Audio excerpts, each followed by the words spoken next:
What major mystery of any kind do you believe you know the answer to? Story 1. I could be wrong, but I think I have a reasonable idea of what likely happened, largely because I know Castaic Lake and the surrounding area very well. While the region is developed, the specific road where he was last seen leads directly into a huge stretch of empty brushland. In late summer, especially August, the heat there is brutal. Walking through that terrain without water would be unbearable very quickly. Based on what was happening in his life before he vanished, I think he may have been experiencing a manic or psychotic episode and wandered into the brush disoriented. In that state, it would have been easy to succumb to dehydration or heat exposure. There had already been a major wildfire in that exact area shortly before he disappeared. Look up Castaic Lake Fire 2013, with more fires occurring soon after. The environment alone could explain everything. Story 2. The Loch Ness monster is just a giant eel. Eels trapped in an ecosystem with no competition can keep eating and growing indefinitely. Over decades, one eel grows large enough to be spotted, then eventually dies, and another grows to replace it. That would explain the long gaps between sightings. It also explains sonar anomalies once the eel reaches a certain size. Land sightings, eels can beach themselves in wet conditions, and reports of a head and neck, since eels often raise their heads vertically out of water. DNA studies of the loch show an overwhelming presence of eel DNA. There's also a documented incident where divers inspecting underwater infrastructure encountered extremely large, aggressive eels and were deeply unsettled by them. Nessie isn't mythical, it's just an eel that got big. Story 3. In 1962, a nurse in Saskatoon, Canada went missing after stepping out to mail letters. 2 weeks later, her body was found buried in a shallow grave near her home. What S rarely mentioned is that her neighbor had previously been an unwilling accomplice to his uncle in a 1929 crime that later inspired the film Changeling. Even biographies of this man barely mentioned the nurse, reducing her to a single line as the nurse in the neighborhood, despite the fact that he was her postman and lived next door. That omission has always struck me as deeply suspicious. Story 4. 3D is Banksy. There's too much evidence to ignore. Beyond the timelines and locations lining up, the creative parallel is hard to dismiss. Damon Albarn created an entirely fictional animated band with gorillas. 3D created an entirely fictional anonymous artist persona. Both reshaped pop culture. They're close friends. There are photos of Albarn standing guard during Banksy pieces, and the gorilla's character 2D is an obvious nod to 3D. It's not even subtle. Story 5. I'm convinced the men who escaped Alcatraz in 1962 survived. The evidence is circumstantial, but consistent. Mythbusters recreated the escape route and found it completely feasible given the tides and weather conditions at the time. The Anglin family received Christmas cards and flowers for years in the brothers' handwriting. 2 unidentified women attended their mother's funeral and never spoke to anyone. And there's a photo taken in South America that experts believe likely shows them alive years later. No bodies were ever found. Everything points to survival. Story 6. I strongly suspect my grandmother's brother had knowledge of, or involvement in, the Calder Road murders in Texas during the 1980s. He's long dead now, but his behavior during that period was unsettling. When I was around 11 or 12, I wanted to go horseback riding through a nearby field. He absolutely lost it, insisting my mother never let me near that area. What made it strange was that my mom and grandmother said he regularly hung out there with a friend. The fear didn't match the explanation. Story 7. I believe the United States Secret Service caused the death of John F. Kennedy. I once saw a photo, which I've never been able to locate again, of a Secret Service agent standing on the back of the presidential car, holding an early AR-15 at low ready after Lee Harvey Oswald fired. I don't think it was intentional. I think the agent flinched and accidentally discharged a round that struck JFK from behind. This explanation removes the need for a second shooter and eliminates the magic bullet problem entirely. Story 8. The Fermi paradox exists because we're early, not alone. For most of the universe's history, conditions were hostile to complex life. Gamma-ray bursts and quasars routinely sterilized galaxies. Our solar system formed just as things stabilized. Life could persist for the next trillion years. That makes us early arrivals. If you're looking for the ancient, galaxy-shaping civilization, it's us. Story 9. I think the universe behaves like a heartbeat. It expands, contracts, and repeats. The Big Bang was one phase in that cycle. We're currently living in the expansion phase before eventual contraction and heat death. After collapse, conditions reset, and another universe emerges. I have no evidence, just a strong intuition that existence isn't a fluke, and that reality is cyclical. The idea that universes come and go endlessly is deeply comforting to me. I often wonder whether each cycle is unique, or whether the same universe replays endlessly across time. Story 10. I believe Joseph Stalin was murdered by his own inner circle. Vyacheslav Molotov, Nikita Khrushchev, Georgy Malenkov, and Nikolai Bulganin visited him late at night. Documented fact. After that, Stalin was isolated for days. No doctors, no witnesses. The only guard who allegedly saw Stalin dying was executed the next day. Also documented. Every official account comes from people who either benefited from his death or were his enemies. No neutral witnesses, no clean timeline. Whatever happened, it wasn't natural. Story 11. That time travel has probably been achieved, probably by multiple people. The issue is that they didn't have any ability to find an absolute, fixed reference point in our universe to track the location of Earth again. So, due to solar or stellar or galactic movements, anyone who has tried to travel outside of time would probably end up in the same point in space as when they started. But they would have ended up thousands of miles away from Earth and died in the void of space. Story 12. Electrons come in pairs because they are actually one single electron that appears twice in 3D space. Small particles spin, oscillate, orbit, etc. in many different ways depending on temperature, other nearby particles, and many other factors. Those movements all happen in 3D space, at least from our perspective, because that's all we're able to interact with. It would make sense, though, that particles also have movement in a fourth dimension, and we only see the cross-section of that oscillation that passes through the plane of our 3D universe. In this way, a single particle can pass through our view twice or more in one loop of its four-dimensional path, making it appear as a pair of particles. I feel like this would explain superposition or Schrödinger, electron orbital shapes, etc. I think of it just like 3D objects casting a shadow, which would look quite strange to a viewer who can only see the shadow but not the object it comes from. Story 13. I don't have an answer, but the evidence to suggest something strange is going on is mounting. Everyone should be paying attention to the issue of unidentified anomalous phenomenon, or UFOs.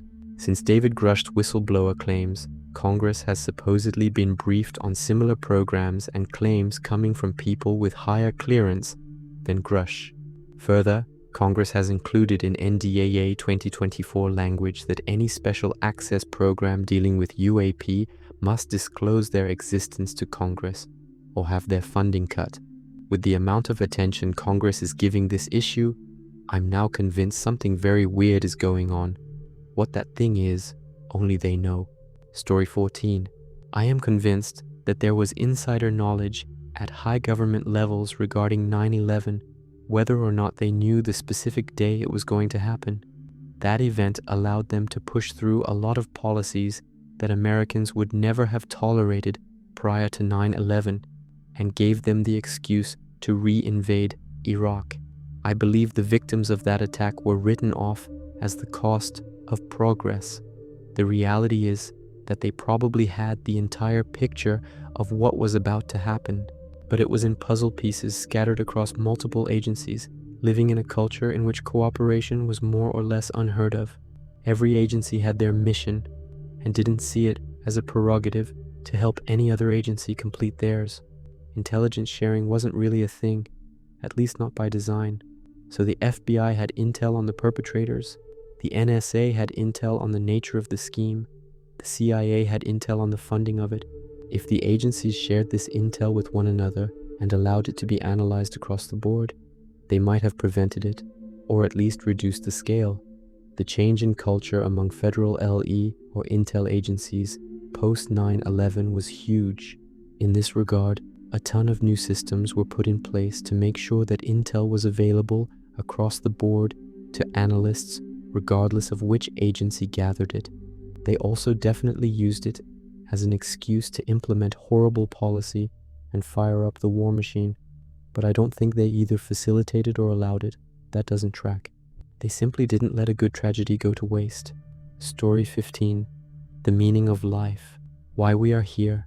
We are a living bridge. The meaning of life is to sustain life over billions of generations, possibly, building up to something greater. What that is, I don't know. Maybe meet our creator. Maybe evolve beyond 3 dimensions and become multidimensional beings. Maybe to escape Earth and spread life across the universe. But I feel we are a living bridge building to something grand, and we have barely started. Maybe this game of life gets played in billion-year timescales. If we wipe ourselves out, some other species or next round of evolution will take over. But as long as we are playing, we do our part to build or nurture or leave something better for the next generations. No proof whatsoever. I just choose to think or believe this is why we are here. Story 16. A few years ago, one of Kim Jong-un's siblings was poisoned after getting sprayed with something. That wasn't the poison. The poison was in the towel someone gave him to dry. That way, the real assassin wouldn't be found that easily, and the authorities have someone to arrest. Amelia Earhart died on that island. She crashed and survived for a while until she died of something unrelated to the crash. They could never track her radio signal because they weren't expecting it. That was an accident. But they closed the investigation too soon to cover up her affair with Eleanor Roosevelt. Story 17. Not really a mystery, but I think it's obvious that the reason we don't know yet who was an Epstein client or who all is listed in the Black Book is because all or most of Fell or Miami police were either A, in on it and participated, or B, knew and just kept quiet. We can't put an entire state or city PD in this culturally. We'd never recover. PDs across the country would never be trusted again, so we'll never get that list. Pretty sure it is more likely that there are just a lot of completely innocent people also listed in the book who had innocuous dealings with Epstein, and the investigators are trying to figure out who is a creep and who isn't T before just releasing an unvetted list of names to the public. Releasing it without doing that inevitably means letting the court of public opinion decide that everyone in the book is a pedo and ruining innocent lives, or likely getting some innocent people ended by vigilantes. Story 18. This is just my logic, based on ideas formed by people far smarter than I, but I wholeheartedly believe that if an alien race were to visit the Earth, we would be in no danger. A lot of people refer back to the history of a more advanced society coming into contact with a more primitive society, and the more advanced taking over and enslaving the less advanced. The problem with this way of thinking is that we look at it from the point of view of our society, as it still is, and the way humans act now. We are just applying logic from a primitive perspective to a society that will be past that way of thinking. A society that has advanced to the point of interstellar or even intergalactic travel has already survived the Great Filter. The Great Filter being an event where the society either destroys itself from within or fails to protect itself from an outside influence. A society that has accomplished that is more than likely beyond the primitive imperialistic ideals and evolved into equilibrium. Nothing we have on Earth is really all that special. Why would an advanced society enslave or destroy a more primitive society for resources when they can literally travel through or between galaxies and find the same resources without resistance? Story 19. How can a country make money without spending less or taxing more? Sounds like a trick question, but sovereign wealth funds exist. Imagine if the government offered different terms on the auto bailout. We're taking shares for our money, but we promise not to vote with those shares. Then during or after recovery, they sell off bit by bit and do crap like forgiving college loans. This isn't much of a mystery, except that the information doesn't seem TKB widely known. This has been done in Europe in recent decades, probably even right now. We need more imaginative politicians. Story 20. It's not necessarily a mystery, but it is pretty weird when you think about it. He was a YouTuber I watched years ago, unknown to me back then, that he lived in the same town as me. You might know him. He's Steve Cash, creator of the Talking Kitty Cat series. He had bipolar disorder and went through episodes constantly, which he explained in his last video, Seen Alive, before saying, "See you next time," which is truly heartbreaking since that was a lie. He was found in his home with a self-inflicted gunshot to the chest. That's the red flag right there. Not to mention how weird his wife is to me. I don't know if I have it all wrong, but unless he wanted a slower death, chest isn't the way to go. It sounds almost like someone shot him and then left the gun with him. He seemed happy, but of course depression always seems that way. Again with his wife, she just seems a little bit too creepy for my liking. I can't really explain it, but she gives me a bad feeling. If anyone wants to debunk me, please do. This is bothering the hell out of me. Story 21. In physics, there's wave-particle duality. Sometimes it's a particle, and sometimes it's a wave. My uninformed and laughable opinion on the matter is that duality doesn't exist, and a particle is the interaction between waves. Life did start multiple times on Earth, and still starts all the time. We never notice it because it takes a long time to go beyond. A few particles mix together, and life is destroyed by dominant life before it ever gets a chance to do anything. There's no evidence of life starting multiple times, because all the life that did start before any dominant life existed combined together. We can see this today with viruses using the cells of other organisms to reproduce, and some bacteria can incorporate the DNA of what it eats into itself. Story 22, that there is more after death, past lives, reincarnation. Also, spiritual energy never dies. Everybody wants to know what happens after death, but where's the people that want to know what happens before life? Why did I suddenly gain the ability to experience things when I didn't have the ability before? My baby body was made up of all the stuff my mom ate, so I'm an amalgamation of plants and animals. How did my consciousness come out of that? And why am I me and not somebody else? Reincarnation is probably one of the scariest things when you think about it. You have no control over it, and you don't know it's happening. You could come out as anything on the other end. It's the worst RNG there is. You could be born blind, deaf, and paralyzed. You could be born in the middle of a war. You could be born to abusive parents. You could be born into so many horrible situations. I hope it's not a thing. I hope I die, and I never experience anything ever again. I'd rather experience nothing than have any chance of having a worse life than I already have. Story 23. I believe that human beings as we know them today were never meant to exist. I believe we fit perfectly into our environment like every other animal, but we evolved too much. I am not a scientist or anything like that, so I'll try to explain the best way I can. So humans evolved to have bigger and better brains to survive, but that evolution went further than it needed it to. As such, humans became smarter than needed and started solving problems that weren't meant to be solved.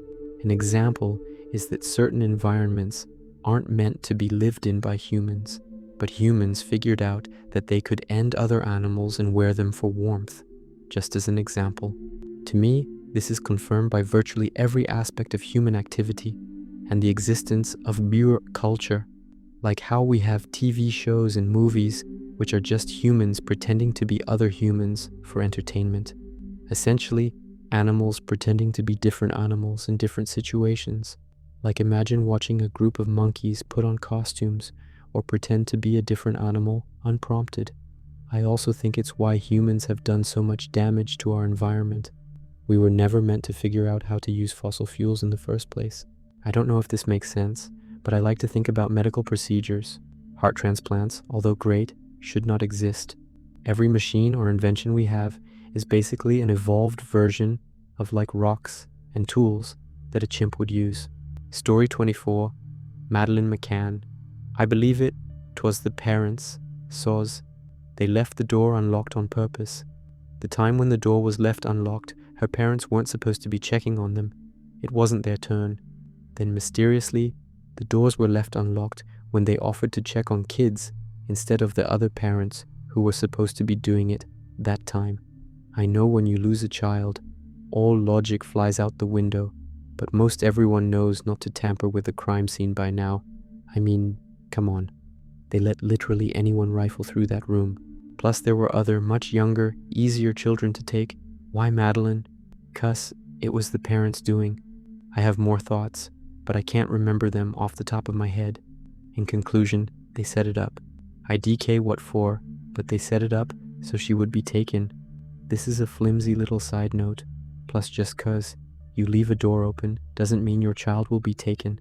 How did the kidnapper even know there were kids in there?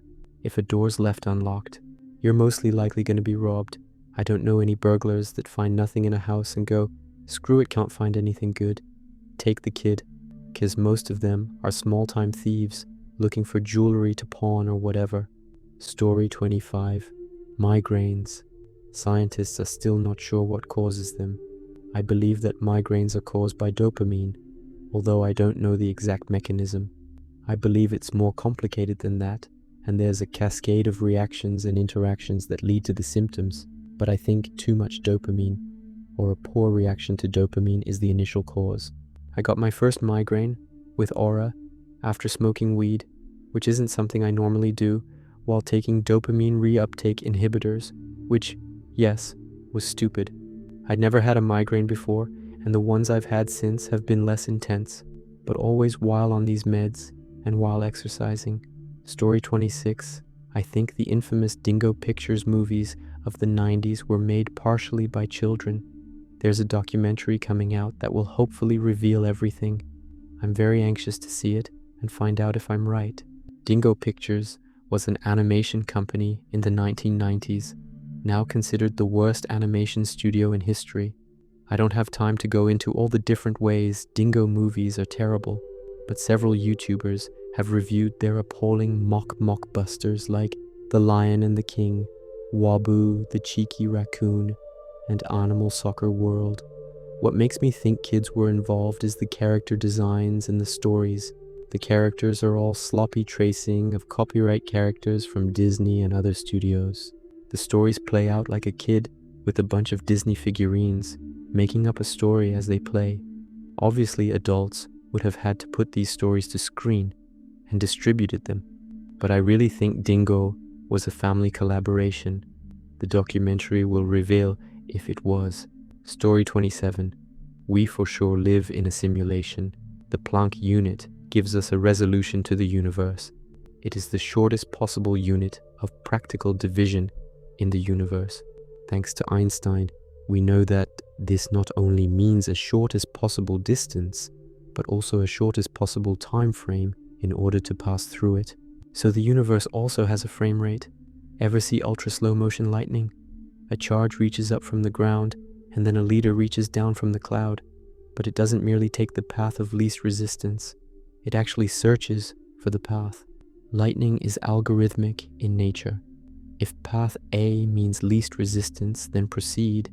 Else if path A means least resistance, then search path B. There is no good reason lightning should behave this way. Wave or particle duality, which is observed in photons, isn't a paradox. The universe simply has photons in an unloaded state, wave, until they're observed, at which point they're loaded and their properties and trajectories are actively calculated, particle. This is exactly how video games work. When you play a 3D game, it feels like you're in a world, but in fact, most game engines only render the field of view you can see from the game's camera. Everything behind you isn't loaded until you turn to look at it. This saves valuable system resources for the information that is immediately relevant. This is also why the Heisenberg uncertainty principle is in play. Only one metric, speed and direction, is valuable at any given time. Ergo, only one is actually rendered depending on which is being actively measured. Story 28. More a conspiracy than a mystery, but while I believe the moon landing was real, I fully believe the live footage was fake. America was in a race with Russia and had a nation watching. If it ended in disaster, they would not only be a laughingstock, but also have no way to justify that cost to the people. I think footage on TV was faked and pre-recorded, so if an accident did happen, they could hush it up until the return trip, so it was still a success, getting to the moon. Story 29, moon landing real or not real debate. The landing was real, but the crew died. The US was so desperate to win the space race, they sent a rocket to the moon they knew couldn't make it back. They sent the real crew to their deaths and delayed the showing of it. The original crew died in a training accident. This is the only story that makes all the odd crap surrounding the landing make sense. 1. The intended crew put a lemon on top of the ship during an interview to try and warn people it would fail. 2. The views taken on the moon are real, recently proved exactly like the latest pictures. The obvious editing or doctoring was to obscure or dub the voices with Armstrong, etc. 3. The interview with the fake crew. Armstrong and his crewmates looked like they had a gun to their heads during the questions and showed no delight or enthusiasm about their trip. 4. The crew avoided publicity until recent years. I think perhaps some were rewarded with a genuine spaceflight late in life. Story 30. I believe that global warming as a theory is true, but decades-long trends of warming and cooling would happen whether humans existed or not. I remember reading something, probably over a decade ago, about historical trends in global temperature, and firmly believe that in our lifetime we will experience cooler climates resulting in the polar ice caps refreezing as long as we don't mess up the planet more than we currently are. Global warming and climate change are both terms with an implied and often explicit anthropogenic tacked on at the front. If humans weren't messing up the atmosphere with greenhouse gases and other things, the planet would be in a cooling period, but we are, and so the climate is warming, and it's not warming at a rate that happens naturally. The issue with climate change isn't the amount that the temperature is changing, it's that it's changing so incredibly quickly compared to what would happen naturally. Story 31.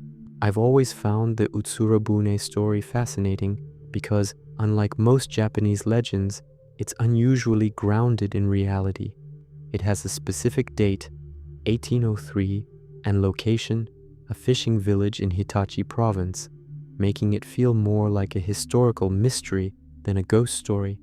The account describes a strange, disc-shaped boat washing ashore.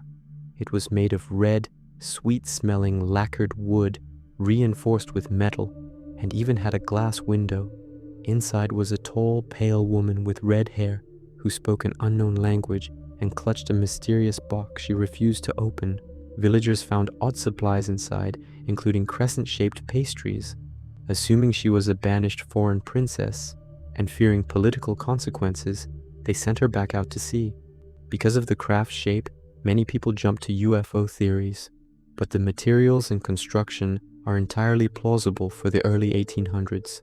After looking into Southeast Asian boat designs, it's possible the vessel was made by combining coracle-style fishing boats reinforced with copper and fitted with glass.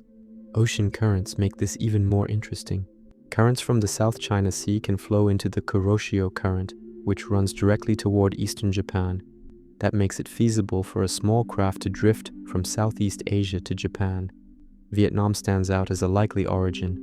Coracles are common there, and the timing lines up with the Thai Sun Rebellion and the founding of the Nguyen dynasty around 1802.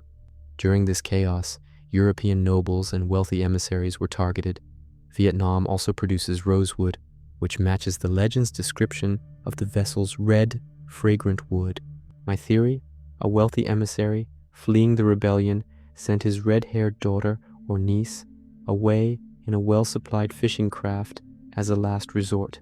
She drifted north with the currents, eventually reaching Japan, only to be sent back to sea, where she likely perished.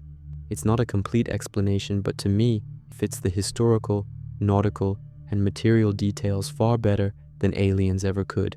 Story 32. I am super late to the party, but why not pitch in? Bronze Age collapse. For those not in the know, various civilizations all collapsed and just disappeared at the end of the Bronze Age. These were, in many cases, fairly well-established peoples around the Mediterranean Sea. Lots of stories came out about different possible reasons for these societies to have fallen, but I'm going to highlight just one: the Sea People. Stories tell of people coming from the sea, raiding, ruining, and killing, absolutely destroying whatever was in their path. No one ever identified them properly, so it's impossible to know who they were, where they came from, or what they wanted, if anything. But the bigger issue with looking back on it all is that, unless otherwise stated or clearly obvious, we absolutely must look at all these old texts as being factual and historical records of importance. But that's not how people write, necessarily.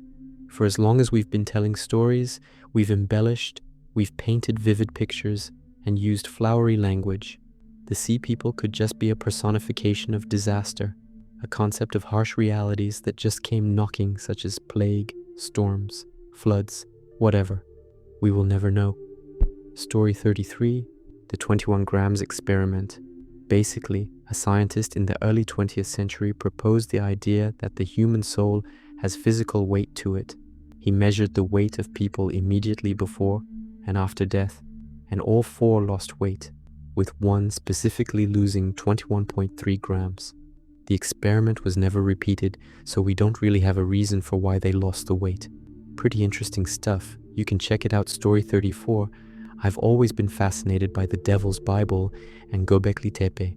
While we can probably rule out the Devil's Bible being written in one night, the handwriting analysis has proven that one person did in fact write the whole book. With Göbekli Tepe, I seriously want people to look at the site and tell me how it was built. It predates metal tools and even pottery. The T-shaped pillars would be hard to do now. How do you do it without tools? Story 35, Sasquatch. I really need it to be true. I've only been to America once in my life so far, but it is massive there. Places, buildings, people. I'm pretty sure there is either an undiscovered species of ape or something lurking around in all that space, or to go one further, another species of human. Hence, why there's no remains, because they bury their dead or something. There are far too many stories also, and I guess some hunters and such could be having a laugh. But all of them, the planet we live on is massive, and new stuff gets discovered all the time, and unfortunately, killed off through deforestation and such. So who's to say there isn't? Story 36. What actually happened to Chris Kremers and Lisanne Froon in Panama? I think the likelihood is simply the fact they both succumbed to nature, but there's such an oddness to their deaths. The creepy nighttime pictures, photos being deleted from their phones, their bones being widely scattered, but with no scratches or markings of any kind. The whole situation is terribly sad, and being lost deep in the jungle in total darkness must have been absolutely terrifying.